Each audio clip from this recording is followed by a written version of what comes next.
मुख्यमंत्री नवीन पट्टनायक निर्देश क्रमे अक्टोबर 2 तारिख गांधी जयंती ठारू नवेम्बर 2 तारिख पर्यंत चलिथिबा जनसंपर्क अभियान अवसर में स्थानीय विधायक तथा जिला योजना बोर्ड अध्यक्ष राजेंद्र प्रसाद ढोलकिया नेतृत्व में कांचनबेन रसिक लाल ढोलकिया चैरिटेबल ट्रस्ट खरिया रोड तरफरु कुरुमपुरी ठारे मागणा चक्षु चिकित्सा शिविर अनुष्ठित होइथिला। आज द्वितीय दिन में मदर तेरेसा सर्विसिंग सेंटर पंदरा पथर और श्री सत्यसाई सेवा संगठन उद्यान बंदर मिलित आनुकूल्य रे उद्यान बंध ठारे मागणा चक्षु चिकित्सा शिविर अनुष्ठित होइथिला और चक्षु रोगी मानकु चश्मा बंटन कराइथिला।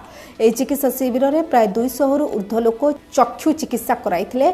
शिविर को बिजु जनता दल, बिजु युव जनता दल, बिजु महिला जनता दल, बिजु छात्र जनता दल सहयोग करथिबा बेले जिला बीजेडी सभापति मनोज कुमार मिश्र, जिला परिषद सभ्य अवनी रंजन जोशी, जिला परिषद उपाध्यक्ष भानु प्रताप माझी, युव बीजेडी जिला सभापति टिटू पंडा, बीजेडी जिला सचिव कार्तिक दीप, जसवंती मेहर प्रमुख अतिथि भाव में जोग देथिबा बेले समाजसेवी सरोज प्रधान, गुणसागर नियाल, संतोष सुपकार, जयराम अहिर, मेमिचन अहिर, मुलचन फंडे, ज्ञान सिंह माझी प्रमुख कार्यक्रम में सहयोग करथिले। 20 तारिख और 21 तारिख दिन कोमना ठारे मागणा चक्षु चिकित्सा शिविर अनुष्ठित होब। जो मानकर आखि ऑपरेशन लागिबो से मानकु अस्त्रोपचार पई आसंता 22 तारिख शुक्रवार दिन त्रिलोचन नेत्रालय भवानीपाटना चक्षु चिकित्सालय टिटलागढ़ रे चक्षु चिकित्सा करी ऑपरेशन कराजियो बोली विधायक श्री ढोलकिया सूचना दैछन्ते। ओडिसा रो मुख्यमंत्री नवीन पट्टनायक जी के आमर बिजु जनता दल सभापति अछन 2 अक्टोबर गांधी एवं शास्त्री जयंती रू नहीं करी 2 नवंबर पर्यंत 1 माह पूरा सेवा माह हिसाब रू घोषणा करिछन। ता अनुसार आमे यही मास रे 4 दिन आई कैंप रखीछु। काली 18 तारिख दिन कुरुमपुरी हैला।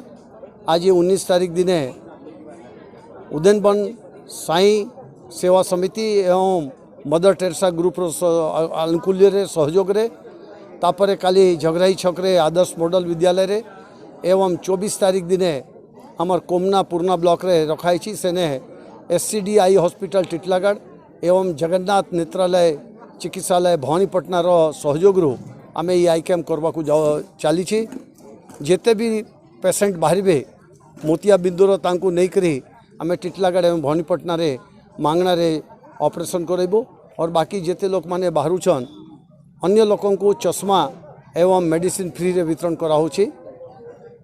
यही कार्यक्रम मोर मदर फादर नाम रे जहाँ में चैरिटेबल ट्रस्ट करिछु कंचनबेन रसिकलाल ढोलकिया चैरिटेबल ट्रस्ट तत्वाधान रे ई कैंप आयोजन छे एवं बिजु जनता दल नुआपड़ा रो समस्त शाखा चाहे युव हो चाहे छात्र हो किंबा महिला हो समस्तंकर सहयोग रे ई कैंपटा आयोजन कराई।